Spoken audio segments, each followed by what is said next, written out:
1931, 55, I was appointed a patrolman in the NYPD. I got involved in running at about 1967 to outgrow my uniforms, and I thought this can get expensive.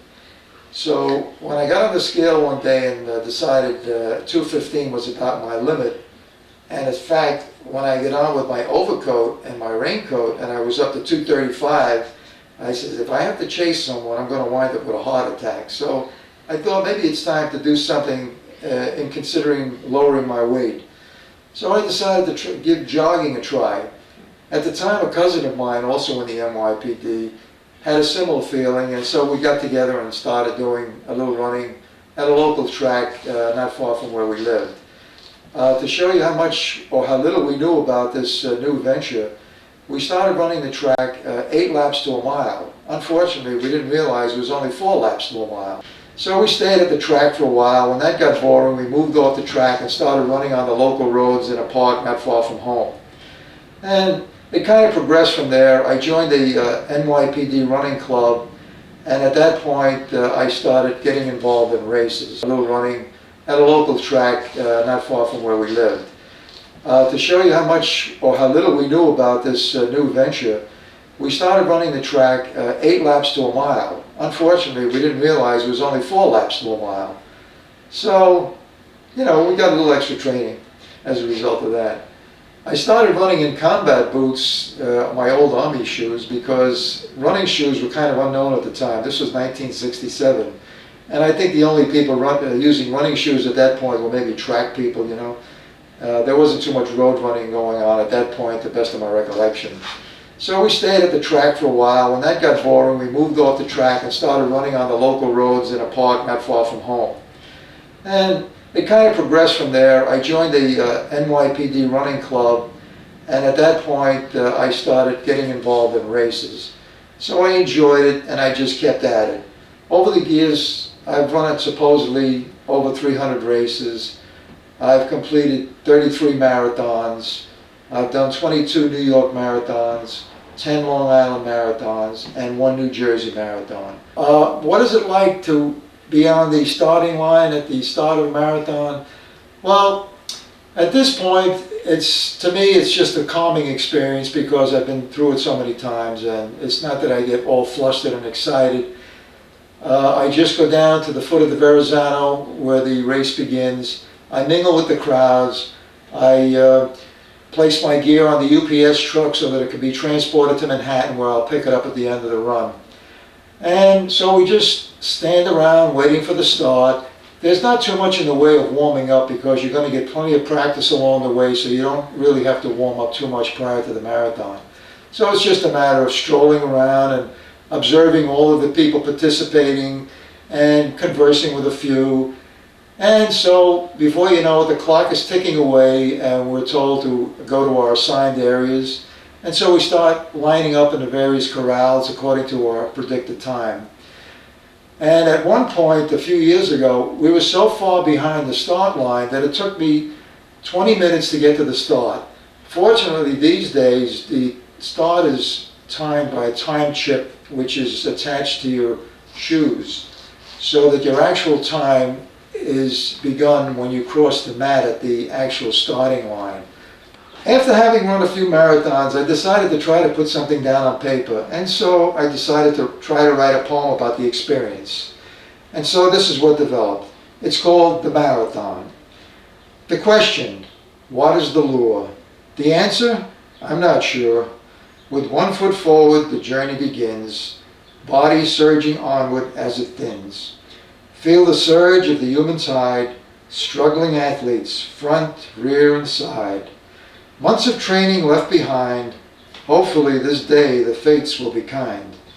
Climb to the crest of the Verrazano, radio tuned to a soothing piano. Descend to the Brooklyn side, view the Bay Ridge throng with pride. Densely crowded 4th Avenue looms ahead. Should I have stayed in bed? Soon we arrive at mile 5, stop to sip water, begin to revive. The vacated 6-8 precinct house appears, turning my thoughts to my young sergeant years. Peering ahead, a lofty bank building emerges. We'll be at mile 8 with just a few surges. Lafayette Avenue we veer east, hearing spectators join the feast. Breathing deeply now and again, we approach the course's mile 10.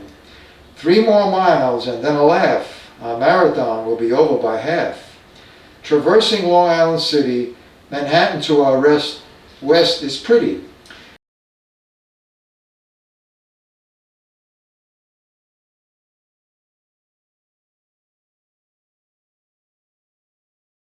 We now approach the Queensboro Bridge.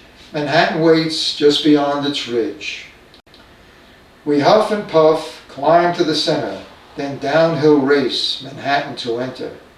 First Avenue is alive with crowd, giving wings to our feet, making us proud. Miles 16 to 20 unfold to the north, undulating roadway our strength brings forth. At mile 20 we hit the famed wall, muscles all aching, having a ball. Here comes the Bronx and a very short visit, hoping the worst is over, or is it?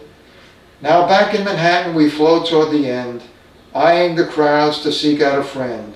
The final challenge, rolling hills in Central Park, dig deep, uncover that energizing spark. Columbus Circle looms ahead, mile 26, I yearn for my bed. The finish line I now can see, one more uphill and I'm home free. My 29th marathon now complete, enough of this, let's go home and soak feet. I retired because I had achieved the mandatory retirement age of 63.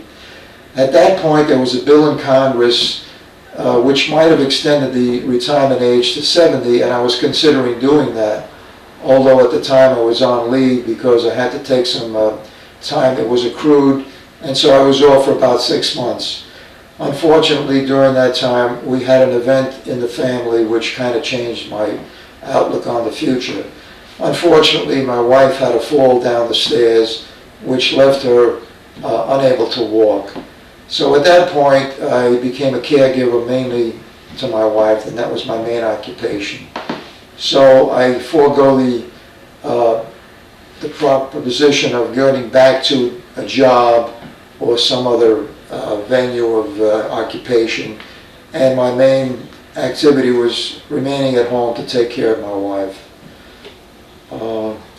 It's been now about 14 years since that event, and fortunately she's doing well health-wise, and I don't really look forward to getting engaged in any other employment at this stage of my life. I'm just trying to keep myself active with some other courses that I take, such as poetry writing,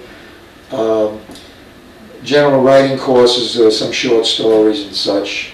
And I've recently gotten involved in some art classes, and my running keeps me occupied, and basically that's how I maintain my day.